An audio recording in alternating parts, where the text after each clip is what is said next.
મહેસાણામાં સરકારી nursing college model college બની ચૂકી છે। સમગ્ર રાજ્યમાં 27 સરકારી નર્સિંગ કોલેજ આવેલી છે।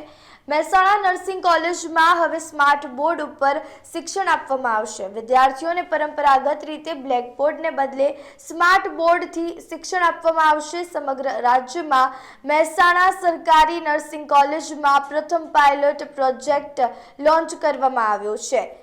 ચોક અને ડસ્ટરના સ્થાને આધુનિક સ્માર્ટ પેન અને સ્માર્ટ બોર્ડ દ્વારા શિક્ષણ આપવામાં આવશે। તો દ્રશ્ય શ્રાવ્ય પદ્ધતિથી શિક્ષણ મેળવતી પ્રથમ રાજ્યની પ્રથમ નર્સિંગ કોલેજ છે।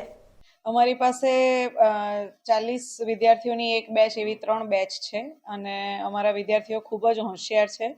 નર્સિંગના સ્ટુડન્ટ્સ અમારા સારી એક્ટિવિટીઝમાં જાતે સ્વેચ્છાએ પણ પાર્ટિસિપેશન કરતા હોય છે।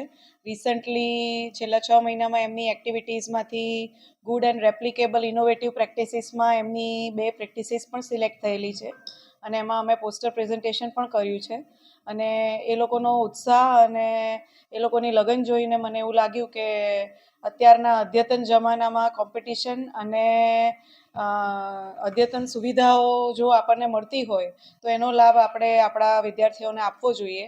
એટલે અમે 75 ઇંચના 2 મોટા સ્માર્ટ બોર્ડ્સ વસાવ્યા છે 2 લેક્ચર હોલ માટે અને અમારી પાસે ફેકલ્ટીઝ પણ પૂરતા પ્રમાણમાં છે, બધા જ છે અને એ લોકોને ભણાવવામાં પણ સરળતા રહે અને વિદ્યાર્થીઓને લેટેસ્ટ ટેકનોલોજીથી ભણી શકાય અને જે જોયેલું હોય અને સાંભળેલું હોય એ જો ઓડિયો વિઝ્યુઅલ માધ્યમથી તમને પિક્ચરાઇઝ કરીને બતાવવામાં આવે તો એ ઝડપથી યાદ રહી જતું હોય છે।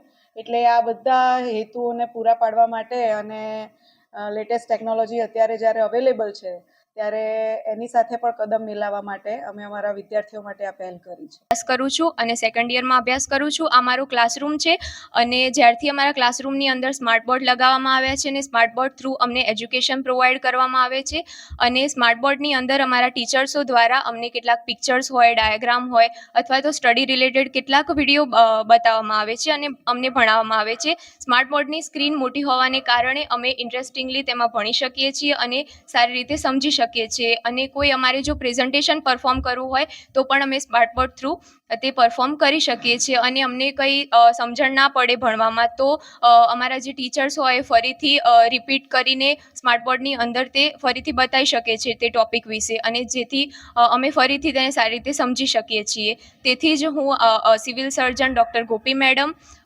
વહીવટી અધિકારી હરેશ સર અને ડૉક્ટર શર્મિષ્ઠા મેડમ, અમારા પ્રિન્સિપાલ મેડમના સહકારથી અને સહયોગથી અમને આ સુવિધા મળી છે તેથી હું તેમનો ખૂબ ખૂબ આભાર માનું છું। તેની સાથે સાથે અમારા ટીચર્સ કે જે પણ તેમની મહેનતથી અમને સારું એવું એજ્યુકેશન આ સ્માર્ટ બોર્ડ દ્વારા પ્રોવાઈડ કરે છે તેમનો પણ હું ખૂબ ખૂબ આભાર માનું છું।